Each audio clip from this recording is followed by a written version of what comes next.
सवाल ये है कि उस बच्चे ने वो जो 18 पारे याद किया था किससे? ये भी सुना है? किससे याद किया था? अपनी अम्मी से। किससे याद किया था? कहां याद किया था? अपनी अम्मी के पेट में। जब वो रेहम में थे अपनी मां के पेट में, तब हुजूर गौसे आजम ने अपनी वालिदा से कुरान सुना और याद किया। और ऐसा नहीं है कि आप कहो कोई करामत है, एक बार सुना याद हो गया। नहीं,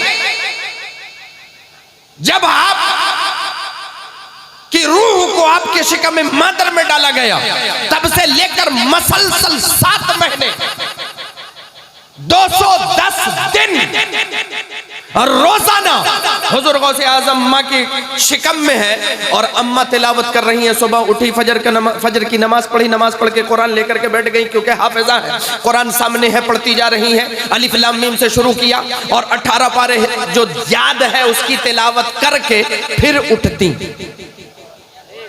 18 पारे रोजाना तिलावत कर रही है। तिलावत करके घर के कामों काज में जा रही है और शिकम में पल्ले वाला बेटा रोजाना कुरान सुन रहा है। और जब पैदा हुआ तो 210 बार जिसने 18 पारा सुना, और जब पैदा हुआ तो 210 बार सुने जिस बात को, वो जरूर याद हो जाया करती है। और लोग समझते हैं कि उस 4 साल के बच्चे का कुरान सुना देना उस बच्चे की करामत है, पीरे पीरा या मीरे मीरा की करामत है। नहीं प्यारे, ये करामत गौसे आजम की नहीं, आपकी वालिदा मोहतरमा हजरत फातिमा उम्मुल खैर की है। कमाल माँ का था कि अपने पेट में पलने वाले बेटे को पैदाइश से पहले 210 बार कुरान सुनाया। 18 पारे रोज सुना रही है और गौसे आजम सुन रहे हैं। और जब पैदा हुए तो 18 पारा याद है। मुदर्रिस की बारगाह में पहुंचे, बोले बेटा पढ़ो। बोले चलो ठीक, शुरू करते हैं। और अलिफ लाम मीम से शुरू किया, 18 पारे सुना दिए। और जब सुना चुके तो उस्ताद ने कहा बेटा इसके आगे का, इसके आगे याद नहीं, इसके आगे मैं रोज नहीं सुनता था, इतना रोज सुना है तो उतना मुझे याद है। अब मैं जुमला दे रहा हूं, ईमानदारी से सुनो। ये हमारी माँ बहनें बैठी हैं, इन्हें कुरान लेकर के बैठा दो तो एक सफा पढ़ने में 1.5 घंटा लगता है। और यकीन मानो प्यारे, ऐसे पढ़ती हैं कि बस 2 तबला वाले बजा दो, बेहतरीन कव्वाली हो जाएगी। अल्हम्दुलिल्लाह गा रही है, कव्वाली गा रही है। ऐसे कुरान पढ़े, एक सफा पढ़ने में आधा घंटा लगा रही है। और उसमें भी गलती उसकी भी कभी इस्लाह नहीं होती, लेकिन हाँ कुरान पढ़ने में आधा घंटा लगता है। और अगर सास को सलवात सुनानी हो तो 1 मिनट में 70 सलवात सुना दे। वहां स्पीड में किसी तरह की कोई कमी, जबान बिल्कुल साफ, ताड़ा ताड़ा ताड़ा, है ना। और मियाँ पर गुस्सा हो तो फिर तो एक सांस में जानू कितना सुनाएंगे। अब सुने मेरी माँ बहने, ये कमाल हुजूर गौसे आजम की वालिदा का है। ये कमाल हुजूर गौसे आजम की वालिदा का के 18 पारे रोजाना अपने बेटे को सुना रही हैं। पैदा हुए एक बैठक में बगैर गलती के कुरान सुना दिया और कोई गलती नहीं, तो ये कमाल गौसे आजम का नहीं, सिखाने वाले पढ़ाने वाले उस्ताद का है। अगर गौसे आजम बगैर गलती के सुना रहे हैं तो इसका मतलब वालिदा ने भी बगैर गलती के पढ़ा था। अगर उनसे गलती होती तो बेटे से होती, और जब उनसे नहीं हुई तो बेटे से भी नहीं हुई। और ईमानदारी से बताओ, कुरान की बात है, कितने लोग आज सुबह कुरान पढ़े हो? तिलावत कितने लोगों ने की? नहीं ना। चलो, कभी कभी हम लोग 30 40वां में अगर पकड़ लिए गए महल्ले में तो तब गए, आधा पौन घंटे में 1 आध 2 सफा, 4 सफा, 5 सफा या 1 पारा आध पारा पढ़ा, वो भी कब? किसी मरने वाले के तीजे में, किसी के 10वें में, 20वें में और 40वें में। उसके अलावा घर में कभी कुरान पढ़ा? इतने लोगों में से 2-4 ही निकलेंगे जिन्होंने सुबह तिलावत की होगी। और ख़ास करके मैं बहुत सख्त जुमला कह रहा हूँ, इसमें मर्द पीछे हैं। हमारी माँ बहनें तो तिलावत थोड़े मोरा कर लेती हैं, चाहे वो आधे घंटे में आधा सफ़ा पढ़ती हूँ, एक सफ़ा पढ़ती हूँ, मगर हमारे घरों में माँ बहनें ही हैं जो घर को मुसलमान का घर बनाए हैं। वरना ये हमारे बच्चे तो सालों हो जाते कुरान की सूरत तक नहीं देखते। धूल खाई हुई रखी हुई कुरान जुज़दान में लिपटी हुई ना, है कि नहीं? और अगर आप लोगों को लगता है कुरान सिर्फ तीजे 40वें में पढ़ने की किताब नहीं है, कुरान अंदाज़े ज़िंदगी दे वो किताब है। और उसकी तिलावत का सुनो। कई चीज़ें बस इसी मौजू पर मैं खिताब करने वाला हूँ गौसे आज़म के निस्बत से, कि जब उनकी अम्मा रोज़ 18 पारे पढ़ती थी तो आज उनके ग़ुलाम जो गौसे आज़म के नाम की बिरयानी तो खा लेते हैं, मगर गौसे आज़म का तरीक़ा नहीं पता। बिरयानी गौसे आज़म की हो खा लेंगे और बगैर किसी रोक टोक के जब तक जगह हो तब तक डालते हैं। जब अंदर से आते के भैया अब बस अंदर बोर्ड लगा दे स्टॉप, तो भी फिर कुछ लोग हिल हाल के थोड़ा 2-4 लुकमा और। गौसे आज़म की ज़ात सिर्फ बिरयानी के लिए नहीं है, ये बिरयानी बहुत छोटी सी चीज़ है प्यारे, पूरी कायनात ऐसों का सदका खा रही है। अब आपके मर्ज की दवा बता रहा हूं। जिस महल्ले में चले जाओ जहां मुसलमानों की आबादी कसरत से मिलेगी और मुसलमान का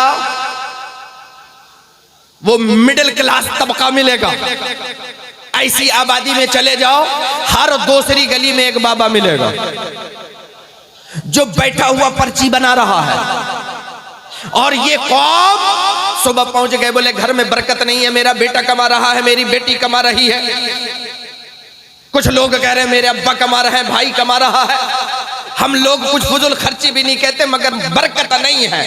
अब पहुंचे, बोले कुछ कर दो, और उन्होंने एक बोतल में पानी फूंक करके दिया, ले जाओ घर में छिड़कना, बरकत हो जाएगी।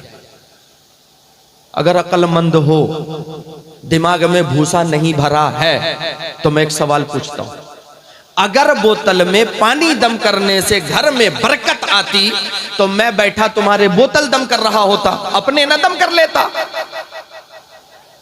वो जो बोतल में बरकत का पानी दम कर रहा है, अपने लिए क्यों नहीं?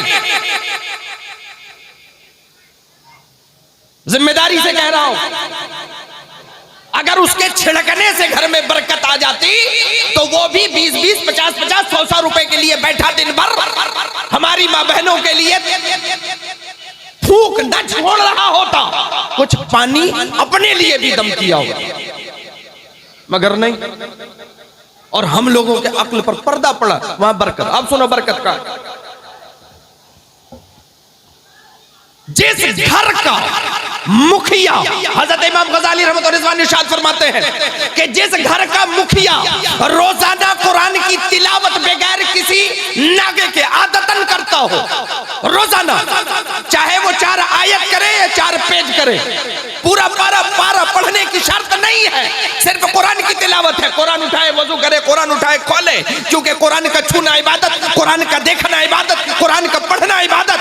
तो कुरान उठाकर चाहे 4 आयत पढ़े, चाहे 4 पेज पढ़े, अगर घर का मुखिया रोजाना आदतन कुरान की तिलावत करता है और फिर अपने काम पर जाता है, हजरत बहरुल उलूम इमाम गजाली रहमतुल्लाह फरमाते हैं कि अल्लाह तबारक व तआला उसके 70 दरवाजे उसके रिस्क के खोल देता है।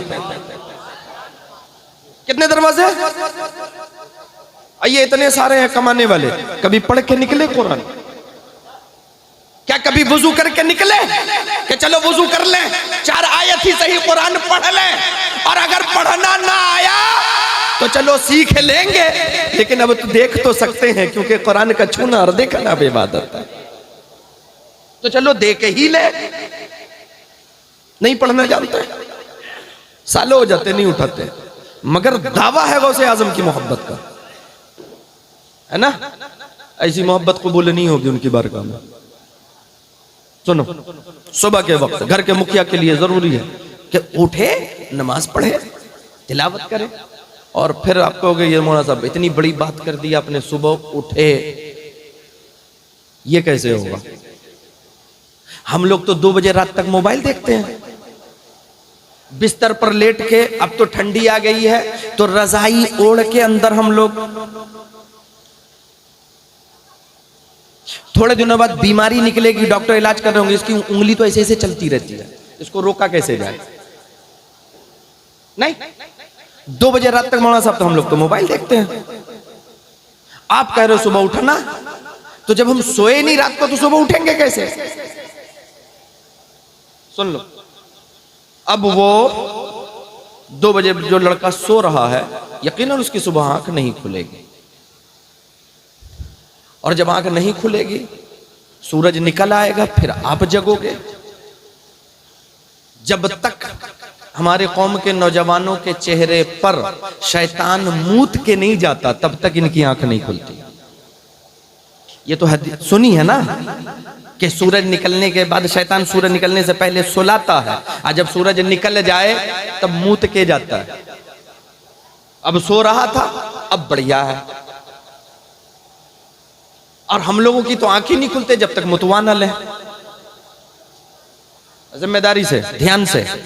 हो सकती है कुछ बातें आपको कड़वी लगे, मगर क्या करें, इलाज के लिए दवाई जो होती है वो कड़वी ही होती है। दवाई बीमारी में रसगुल्ला नहीं दिया जाता, कड़वी देंगे। और इंशाल्लाह अगर खाओगे तो बीमारी दूर हो जाएगी। अब सुनो, आप लोगों के घर में बेबरकती होती है, कमाओ, मेहनत है, परेशानी है, बीमारी है, कुछ ना कुछ लगा हुआ, कमा रहे हैं। एक तो तिलावत सुबह उठ नहीं रहे हो। देख, बुराई ये बहुत बड़ी है कि हम लोग सुबह नहीं उठ पाते। सूरज उठे उससे पहले मुसलमान को उठना चाहिए, समझ गए? और गौसे आजम की आप सोचो वालिदा कब उठती होंगी कि नमाज पढ़ के 18 पारे तिलावत करती थी, तिलावत करने के बाद घर का काम करती थी, तो कब उठती होंगे? और हम लोग नहीं उठते, न हमारे घर की मां बहनें, न हमारे ये प्यारे प्यारे भाई, न ये प्यारी प्यारी इस्लामी बहनें। सबके हाथ में इतना बड़ा एक शैतान है जिसमें पूरा मुसलमान परेशान है। और हम मौलवी सारे हैरान हैं कि इसका क्या इलाज करें। 2 बजे रात तक खट खट खट खट करने वाले और सुबह सोने वाले, उसके बाद शिकायत करेंगे कि मौलाना साहब पर्ची बना दो, पानी दम कर दो, बरकत आ जाएगी। नहीं आएगी। हजरत इमाम मालिक अलैहि रहमत व रिज़वान से आपने कहीं खुतबा दिया और बताया, बरकत बरकत की बातें बताई, तो एक शख्स उठ करके खड़ा हुआ, बोले हजरत बरकत होती है, इसका प्रूफ क्या है? हाँ, वो कुर्सी आती रहेगी, आप लोग मेरी तरफ मुखत्तब बनेंगे, मैं भी कुर्सी पर बैठा हूं और ये लाल है और ये खतरे की निशानी भी है, समझ गए? हाँ, तो हजरत इमाम मालिक अलैहि रहमत व रिज़वान से पूछा बरकत होती भी है, ये इसकी क्या दलील है? तो आपने फरमाया होती है। बोले प्रूफ कराएं। समझ में बात आए तो बोलना, ना आए तो मैं 3 दफा समझाऊंगा इस बात को, लेकिन मैं तब तक नहीं छोड़ता जब तक समझा नहीं देता। अब कुछ लोग अगर सोच रहे हो कि धुआंधार होनी है तो मैं नहीं करता। बोले बरकत देखनी है, बोले हाँ। बोले जा इस शहर में देख करके आ कि शहर में कुत्ते कितने हैं। बोले हजरत इतने सारे कुत्ते मैं गिनूंगा कैसे? बोले हाँ, एक अंदाजा लगा दे। और फिर जब आया, बोले हजरत एक अंदाजा लगा लिया। बोले और दूसरा अंदाजा लगा कि इस शहर में रोजाना कितने बकरे और बकरियां ज़बह कर देते हैं लोग। और आप लोग को भी अगर समझ में आ रही है तो मैं मिसाल दे दूं, उनकी मिसाल आप समझो। लखनऊ में जितने बकरे बकरियां एक दिन में ज़बह कर दिए जाते हैं, क्या उतने कुत्ते हैं? और अगर जितने बकरे ज़बह किए जाते हैं उतने कुत्ते ज़बह करें तो कुत्तों की नस्ल खत्म हो जाएगी कि नहीं?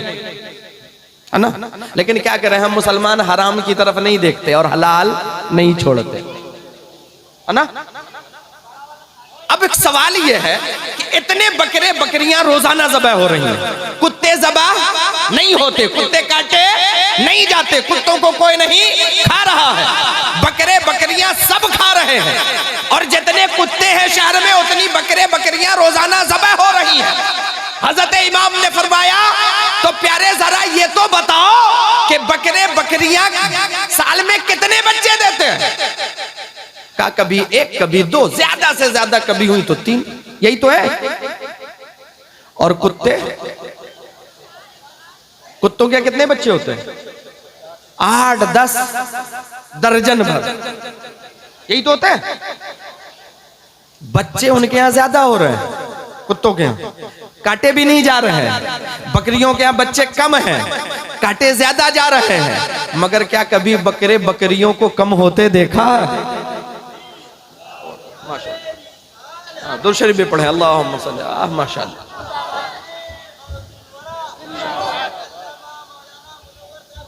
जिंदाबाद, माशाअल्लाह, अल्लाह।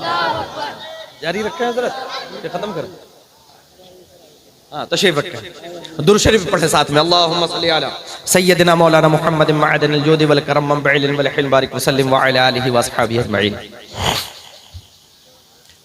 बकरे और बकरी के यहाँ बच्चे कम और इतने ज़बह किए जा रहे हैं, और कुत्तों के यहाँ बच्चे ज्यादा, ज़बह भी नहीं किए जा रहे हैं। लेकिन अगर बकरों की तरह कुत्ते काट दिए जाएं तो नस्ल खत्म हो जाएगी। तब आपने एक बहुत प्यारी सी ये बात अगर समझ गए आप लोग के, नहीं तो बात दिल से कह रहा हूं प्यारे, अल्लाह करे दिल में उतर जाए, ठीक है। तो आपने फरमाया सुन, बकरियों की ये आदत है कि वो सुबह सुबह जाग जाती हैं, सूरज न निकले बकरियां अपने बाड़े में कुल बुलाने लगती हैं, मैं करने लगती हैं कि अब अभी दिन निकलने वाला है, मुझे बाहर निकालो। कहा वो सरे शाम सो जाती है, सूरज डूबने वाला हो घर में। बकरियां रात को सड़कों पर नहीं मंडराती हैं। शाम होने लगे सारी बकरियां जहां जगह वहां चली जाएंगी, सारे बकरे चले जाएंगे, रात भर नहीं मंडराते और सुबह जल्दी उठ जाते हैं। और आपने फरमाया कुत्ते रात भर मंडराते हैं, समझ गए। यहां चबूतरे पर बैठे, वहां चबूतरे पर बैठे, कभी इसके दरवाजे कभी उसके दरवाजे, कभी इस गली में कभी उस गली में। ये किसका तरीका है? और थोड़ी देर 4-5 कुत्ते एक साथ बैठे देखोगे, अब आप लोग समझ जाओगे समझदार है कि कहां कहां ये फिट आता है। 4-5 कुत्ते बैठे एक जगह, कभी अटखेलियां कर रहे होंगे, पलटा पलटी हंसी मजाक चल रहा। थोड़ी देर के बाद इसकी गर्दन उसके मुंह में, इसकी कान उसके दांत में, फिर हाव दूसरे को नोचते रहे। फिर जब तक मोहल्ले का कोई निकला डंडा लेके, कान लड़ रहा, एक इधर भागा एक उधर भागा है। समझदार हो नहीं शेखपुर वाले? अब सोचो ये कौन कौन करता है, कब कब करते हो? आप फरमाते हैं ये रात भर 2-2 बजे रात तक, 3-3 बजे रात तक गलियों में चक्कर लगाते हैं, झगड़ा करते हैं, तू मैं करते हैं, खूब एक दूसरे की टांग खींचते हैं। कभी इसके दरवाजे, उसने डांटा उसके दरवाजे, उसने डांटा यहां कहां बैठे हो, तीसरे के दरवाजे। किसी के दरवाजे पर अगर टाइल्स लगा हो तो वहीं पसर जाते हैं। अब कुछ के हाथ में तो डब्बा भी होता है, नहीं समझदार हो तो समझो। आप फरमाते हैं क्योंकि ये रात भर जागते, और जब सुबह होने वाली होती है तो कोई इधर पड़ा सो रहा है, कोई उधर पड़ा सो रहा है, और सूरज निकलने तक सोता रहता है। ये किसकी आदत है? अब आप लोग समझदार हैं, मैं आप लोगों से कुछ नहीं कह रहा, मैं कुत्तों की खसलत बता रहा हूं। अगर मैं गलत बता रहा हूं तो आप कह सकते हैं नहीं मौलाना साहब ऐसा नहीं है, ऐसा ही तो है। रात भर ये कह पे मचाते हैं, और जब सुबह होने वाली होती है सो जाते हैं। कोई यहां सो रहा है, कोई वहां पड़ा है, कोई वहां पड़ा है। आप फरमाते हैं सुन, सुबह फजर के वक्त में अल्लाह तबारक व तआला रहमत और बरकत की बारिश फरमाता है, आसमान से बरसती है, रहमत और बरकत की बारिशें होती हैं। और जो जागता है वो रब की रहमत और बरकत पाता है, और जो सो जाता है वो नहीं पाता।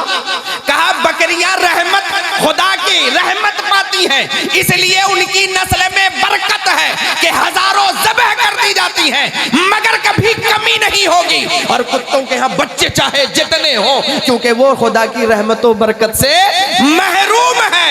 अगर काट दिए जाएं तो नस्ल खत्म हो जाए। बात समझ में आई? अब आप लोगों को सोचना है कि कैसी लाइफ गुजारनी है, रात इसके उसके दरवाजे गुजारनी है या अपने घर में। क्योंकि मैंने कहा ना था पहले, यहाँ शेखपुर में शेख तो मुझे कोई दिख नहीं रहा, सारे नौजवान हैं हजरत, माशाल्लाह हजरत भी हमारे नौजवान हैं। तो नौजवानों की महफिल है, माशाल्लाह। तो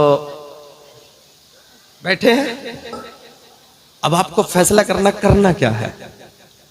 रात भर जागो, सुबह सो जाओ, चाहे जितना कमाओ, घर में बेचारे प्यारे परेशानियां रहेंगे। और अगर टाइम से सो, सुबह उठो, जब खुदा की रहमत बरस रही हो तो खुदा की रहमतों में नहाओ। देखो घर से सारी परेशानियां दूर हो जाएंगे, घर में बरकतों की बारिश हुआ करेगी। जोर से बोलो, बोलो इंशाअल्लाह। सुबह उठने की आदत बनाओ। क्या करना है? सुबह उठने की। और ऐसा नहीं है, मैंने अभी बता दिया, हजरत इमाम बहरुल उलूम फरमाते हैं जिस घर का मुखिया कहते हैं वो उसे जो कमाने वाला है, अगर वो रोजाना आदतन कुरान की तिलावत करता है तो अल्लाह तबारक व तआला उसके लिए 70 दरवाजे रिस्क के खोल देता है। और जिसके लिए रिस्क के 70 दरवाजे खुले हो, यानी आने के 70 दरवाजे खुले हो, तो उस घर में बेबरकती नहीं हो सकती। कमाओगे थोड़ा, बरकतें बहुत पा जाओगे। और एक मिसाल, दो मौलाना साहब बैठे हैं तो इनकी मिसाल, ये हमारे मौलाना मुनव्वर साहब है, ये हमारे कारी मुस्तकीम साहब हैं, और बाकी जो हैं, इनमें से किसी की भी तनख्वाह 15,000 से ज्यादा नहीं है। 7,000, यही तो है 7,000। किसी को इमामत कर रहा 8,000, मदरसे में पढ़ा रहा है 5,000, 6,000, 7,000, यही है तनख्वाह। लेकिन इनके कुर्ते में कभी प्रेस खराब देखा है? इनके चेहरे पर कभी दुख देखा है? लबों पर हमेशा मुस्कुराहट है, चेहरा बिल्कुल चमक रहा है। कभी पूछा मौलाना साहब आप तो 7-8 हजार में इतने चौकस हैं, हम लोग 4 भाई 10-10 हजार कमा रहे हैं, 25-30 हजार घर में ला रहे हैं, मगर चेहरे पर हवाइयां उड़ रही हैं। आपके घर से कभी आपके बहन बेटियों के लड़ने की आवाज नहीं आती। हमारे मोहल्ले में रोज लड़ाई हो रही है, अम्मी अब्बू अलग लड़ रहे हैं, मैं अपनी बीवी से अलग लड़ रहा हूं, बहन बहनोई अलग लड़ रहे हैं, भाई भाई भाभी अलग लड़ रही हैं, चचा चाची लड़ रहे हैं। मौलाना साहब आपके घर में भी औरतें हैं, आपकी भी बीवियां हैं, बहनें हैं, आपके यहाँ भी सास बहू का रिश्ता है। चेहरा हमेशा हसास बदशाश रहता है, कपड़ा बिल्कुल चकाचक रहता है, जब मिलते हो मुस्कुराते मिलते हो। तुम्हारे घर से किसी के लड़ने की आवाज नहीं है। मौलाना पानी फूकना बाद में, तावीज बनाना बाद में, पहले ये बताओ फार्मूला क्या लगाया? कभी पूछा कि इसकी ये जो आपके यहाँ मामला है ये हमारे घर में क्यों नहीं? तो इनमें से जितने भी हैं, वो मैं राज की बात बता दूं, इन्होंने नहीं बताया ना आप लोगों को, बताया? मैं बता रहा हूं, और बहुत कीमती बात बता रहा हूं, क्योंकि ये जो हमारे उलमा हैं ये रोजाना फजर में उठते हैं। क्या करते हैं? फजर में सुबह सुबह बेदार होते हैं, चाहे घर में हो तो बेदार होते हैं, इमाम हो तो बेदार होते हैं, और इमाम हो ना बेदार हो तो मुक्तदी बेदार कर देते हैं। दरवाजा पीट पीट के इमाम साहब उठ लो। तो इनकी आदत में शामिल है, इनकी आदत में शामिल है सुबह उठना, और जब उठे हैं नमाज पढ़ेंगे तो तिलावत करना। और मैंने तो इन लोगों के क्या मैं राज फाश करूं, ऐसों को देखा है कि अगर जरा देर से आंख खुली तब भी जल्दी जल्दी उठे, वजू किया, नमाज की नीयत बांधी, दरवाजे पर खड़ा, हजरत नमाज पढ़ के आ गया, मैं कहीं चलना है हजरत आ जाए। बोला अरे मौलाना बड़ी देर से आज आंख खुली है, रात में शेखपुर वालों ने बड़ी देर तक जगाया था, पूरी नहीं हुई, जल्दी उठे उठे नमाज पढ़ ली, चले। बोले अरे हजरत कैसे चलते, अभी तो कुरान की ज़ियारत नहीं की है। बोले जरा 2 आयत पढ़ लो, इस किताबे अजीम को सीने से तो लगा लो, फिर घर से बाहर निकले। जिनकी आदत हो कि वो कुरान को सीने से लगा ले, तो कुरान जिसकी किताब है, अल्लाह तबारक व तआला ऐसे बंदे को अपने सीने रहमत से लगा लेता है।